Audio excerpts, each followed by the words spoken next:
-6. Complete details coming up later, Ken. Thank you, David. New numbers confirm what most of us probably already know. Canadians just aren't getting married like they once did. The waiting game is being played by more singles than ever before. Here's CTV's Austin Delaney with the story behind the stats. Take you, Adriana, as my wife. Adriana and Julio Casino exchanged vows at Toronto City Hall this afternoon. The couple found each other on the internet. They were one of 7 getting married at the municipal wedding chamber. In exchange a gift of love.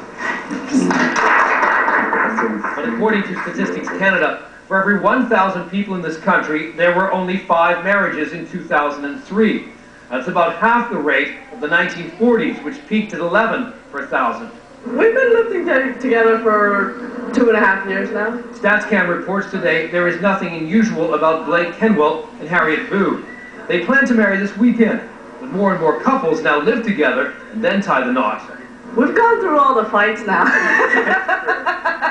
and I believe that some statistics say that the first 2 years is when you're having a honeymoon phase, so we passed that. We're making the decision with our eyes open. On average, men now marry at 30, women at 28 years of age, 5 years later than the average in 1973. Higher education is extremely valued in Canada. Couples marry later now, says U of T sociology professor Aizan Sever, because they want a good education before committing for life.